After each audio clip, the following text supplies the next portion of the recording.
years is a long time, since my best friend only cared to send me a letter just once in 2 months. Sometimes, not even that. I was busy studying, and you were clearly busy building your physique. More like finding odd jobs around the village to do, doing the heavy lifting, and earning extra coins. So don't tell my father and mother. He flexed his biceps. I know I look good, love. Now stop staring. It is creepy. Oh please, there are so many handsome men around in Indragarh. Especially you should see. She continued to talk. She had a large frown writ on her face by the attack, and how it had led to her clothes being destroyed. See the soldiers. They are so handsome. Oh, handsome, eh? She turned to go back, when Kalki was standing right there, inches away from her. His hands went to her hips and grabbed it tightly, squeezing them, as her toes began to curl involuntarily. Handsome, are they? Yes, handsome. What else did you learn or see in the city? He came extremely close, his breath smelling of mint. Even though she liked how Kalki held her, she pushed back playfully and said, also I have learnt you can't touch me without my permission. Permission? Consent? Yes. She blurted, walking back towards the village. I apologize. From next time, I will. Apology accepted since you saved my life, and most of my clothes. Kalki laughed, nervously scratching the back of his head. Now come to my home. I will get you the medicine since you are bleeding. Lakshmi glanced at the bright, red spots that had appeared on his white kurta. Kalki sighed and followed her. Brother, brother. Faint whispers could be heard as he opened his eyes, a white light blinding him and allowing him to see nothing for a while. And then slowly his sight began to recover. He saw Durupti towering over him, her face contorted into an expression of concern. Brother? Ah, yes. Kali heaved. He couldn't stand. He was frozen to the spot. Sorry, yeah. Durupti helped him up, as Kali noticed there were two soldiers in the room, concerned for him. He waved and they immediately left, while he staggered over to the bed and sat. Why do you think you fainted? Kali shook his head. He had no idea how. He was relentlessly coughed, till the point he had a blackout. Because of you, the council meeting has not begun. Kali looked up at Durupti. How little she had been when he had saved her from their burning village. The sight of a young lad with an infant wrapped in his arms still haunted him to this day. He had seen horrors he was not ready to speak about. She had now grown into a woman of beauty and grace, topped with a noble heart. She had knee-length hair braided to perfection, while her eyes were the same as Kali. Golden. Only their tribe had these genetic traits. Thank you. You look sick. I am seeing visions, and my lungs they don't feel all right. Durupti sat beside him and held her palm against his chest. She felt his heartbeat. It's going too fast. Yes, I should be leaving. Durupti nodded. Take care, brother. I will meet you in the chambers. She kissed his cheek and left. He walked over to the polished brass plate, gazing at himself, and then he began to put on his clothes. He didn't have any sword with him for he hated weapons. Too violent for his own use, he would ponder. Dressing up, he exited the room and made his way towards the council chamber. He had reached the central maze of the forest in Rajgir. He passed the prefecture as the floor opened out to steps that led to a pedestal. The walls were made of glazed stones, strong and dark, tall enough to touch the skies. The station soldiers were like hawks, peering at everyone, standing formidably with their weapons. Unlike the other cities of Illavarti, Indragarh didn't have high ceilings or buildings, but were mostly open in plan, letting the skies play its magic. He had entered the chamber, which was itself an open courtyard, in the midst of 4 trees, with a mammoth round table in between the bronze thrones. Kali could see Vedanta sitting with his 2 guards, while Kuvera, Raktapa, and Vasuki were waiting for Kali. I'm sorry for my delay, my friends. For an important day like this, you shouldn't have, Vasuki complained. I am having a few health issues. And his eyes darted towards Durukti, who slowly walked over to the throne, which belonged to Kali. She stood alongside Coco and Vikoko, who were wearing their bloody, dirty armor. Kali sat on the chair and looked at everyone. Shall we begin then? You decide. After all, everything happens according to you, Vedanta rambled. Well, someone is disrespectful, Kuvera playfully quipped. Of course I am. My people hate me. They call me a coward. And soon they will term you as a visionary, Kali said. With the inclusion of Vasuki, you will have better ministers among your administrators, against Eastern and Western attacks. With Raktapa, you'll have a stronger army, and with Kuvera your mercantile business will grow tenfold. It looks like a curse right now, but it's only for the betterment of this kingdom. Kuvera nodded. Yes, Your Highness, you will have my support. Vedanta growled under his breath. Kali looked at Coco as he brought the decree and placed it flat on the table. The Treaty of Indragarh has been drafted by our legal advisors. Now it's time to sign it and make it real. The Dakshinis must be laughing at me, Vedanta said, gritting his teeth. The Dakshinis were the southern kings, like the Udayas who were the northern kings of Illavarti. The Udayas controlled cities like Indragarh and for now, Kali had conquered and created pacts in the north. The Dakshinis aren't my problem. They have their naval system, and they have their own relationship with Elam. He spoke about the island of prosperity that was populated by the Rakshas, the dark-skinned and literate warriors. They are not our problem. Exactly, Raktapa said. Let the people of this city and the rest be accustomed to the new life, a life where everyone is equal and looked up to as a respectful citizen, despite the caste and class they come from. Kali devotedly spoke. Also, Lord Raktapa, I would need you at Agnigarh. There is a small rebellion that must be staved off. While you are there, stay and handle the situation with King Samrat. As you say, Lord Kali, Raktapa smiled, baring his small and sharp canines. Shall we move forward then? Everyone nodded except for Vedanta, who reluctantly growled. Kali walked casually over to the table, dipped his quill in the inkstand and signed off his name. The same was done by Kuvera, then Raktapa, followed by Vasuki and finally by the stern Vedanta. Once it was done, Kali handed the paper to Coco and told him to keep it in the safe.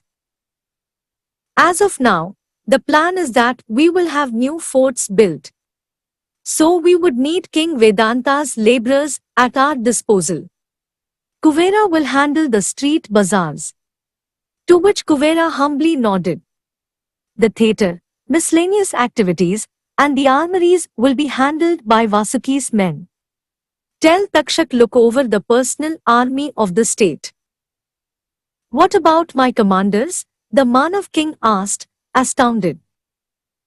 To be fair, King Vedanta, we don't think they are capable enough. Vedanta rolled his eyes.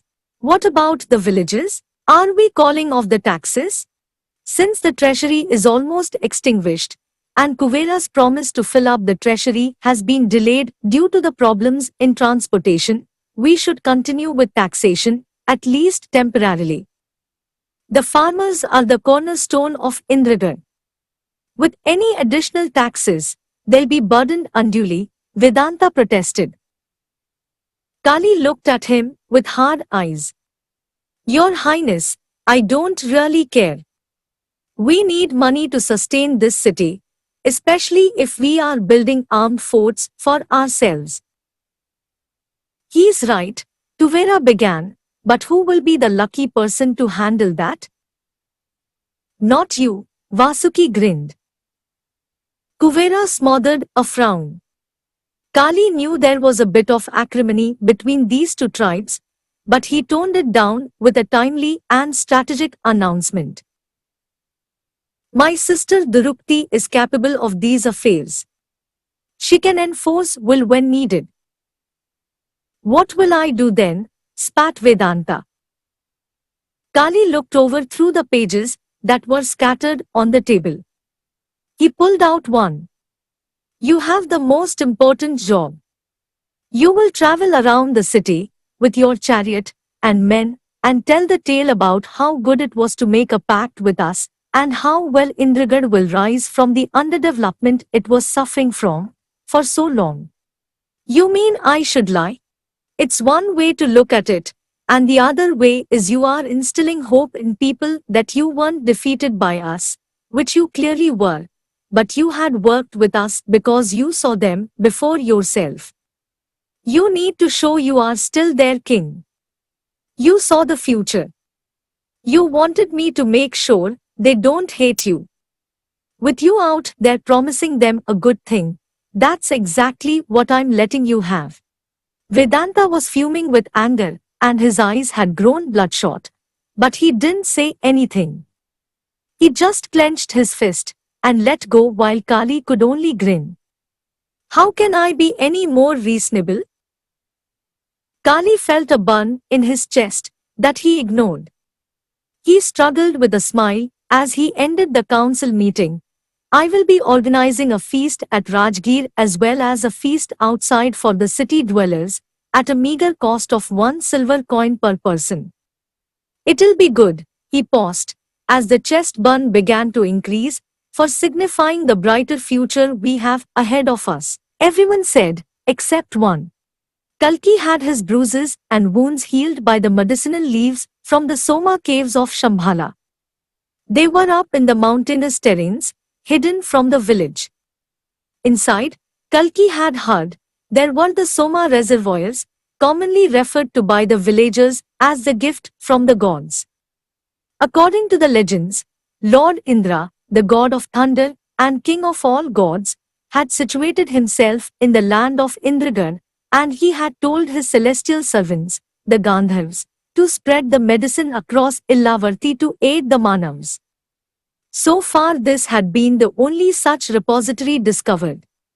And the people who believed in science said the Soma caves were nothing but shiny, blue stones that had developed due to intense heat and pressure, nothing else. They weren't magical per se. People had tried extracting the juices from the stone, but many had been unsuccessful. Those who were successful, they had grown to be immortals or had gone mad, so the stories said. But for now, the caves had shut down as a quake had caused boulders to block the pathway. But the villagers still used the herbs found around the outskirts of the terrain. The Soma caves, or popularly known as Indravan, were also the holiest place for worship, as it was considered the last place Lord Indra had stayed in until his ascension to heaven. The caves had become almost too sacred, frightening, and at the same time grandiose during the days of the festivals. I still don't believe you are able to fight all these animals with your bare hands, Lakshmi said to herself, as she slowly massaged the leaf paste over his wounds. Kalki had learnt about his powers when he was 9 years old, and he was able to grab a poisonous snake and squeeze it hard till it choked to death. He had learnt he wasn't like other boys. He had powers unimaginably great. His skin wasn't impermeable to wounds, but his strength was. He had powers greater than the soldiers of the city, almost remarkable like the Rakshas, he imagined. But Kalki was humbled, especially when his father, Vishnuith, had made him sit down and narrated to him why he was like that. Some are born great, and some embrace greatness. You are both. Use it wisely, but do not reveal it to anyone, for many won't understand your power, and will be frightened of your potential. But why am I like this? He looked down, thoughtfully, perhaps searching for the right words. If I knew the answer, I would have told you. But all you should worry about is to use it for the right cause, son, for power this great comes with a great price. One day you might have to pay for it, but for now, use it to help others. Kalki hadn't got the answer then. He had hidden this fact from his brother, and even his mother, but had been caught picking up a huge boulder effortlessly by Lakshmi. He told her this, and she had said to him, "Perhaps you are the son of a god." Kalki had brushed it aside, a little bashfully. "I'm sure my father isn't any god. He's a dairy farmer. Perhaps he's the god of cows. The god of milk." And they had laughed, but both of them were puzzled. Kalki had known he found a friend in someone who didn't judge him for being who he was. "You still have not got any answers for the powers I have, do you?" he asked. "I know you told me to look up through the history books or science textbooks." "Yes, but I couldn't find anything substantial." "Perhaps there are some things that you don't need explanations for, or perhaps it takes time to know for oneself. You'll know about whatever you have soon in your life. You just need to wait." She paused. "Did you find anything here?" "Bah. Here out of all the places? I'm devoid of any knowledge here. I seek to escape father. I feel I owe my parents a great deal, and thus I'm stuck working on the farm for them. It's okay. I just want to know." He gritted his teeth. "You will, I'm sure."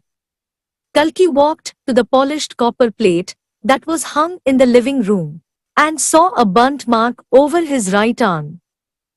Yes, perhaps. He had got the burn when he was younger. So many questions, and such few answers. "Don't worry, we will find it. For now, worry about going back." Kalki smiled as he hugged her and made his way out. He saw Lakshmi's mother, to whom he waved as he passed her by. He was going home late. He hadn't even gone to work today, though there was time till sunset to finish some leftover work on the farm. As he made his way to the field, he passed a tavern where an old hermit sat, drunkenly blabbering things to himself, before he lurched and fell on the floor. As Kalki helped him get up, he saw the strange eyes of the hermit. They were wise beyond his visible age. I'm so sorry, mate." "It's all right, man. Are you fine?" As always, he grinned foolishly, baring his rotten teeth. "I should leave then." Have I seen you somewhere, mate?" Kalki smiled. "I don't think so. In fact, by the looks of you, you are not from here. Came with the Tiarvan perhaps? Long lives the future, right?" He laughed and fell again. This time, Kalki didn't pick him up. He strolled to the farm, which had a wooden entrance and high fences that didn't let the cows escape. The fields were pasture lands for the cows, and there were sheds at the back, where the cows were tied. But as of now, the ground was soaked with blood, and the cows had disappeared. He saw his father's men, sprawled on the floor, lifeless. Then he saw Arjun, who was at the side of the stable, whimpering and shaking, with a bloody nose and broken limbs. "Where is father?" he asked his little brother. They have taken him away." "They who?" "The Mlechas." "The Tiarvan?" "No, the bandits." Arjun looked at him.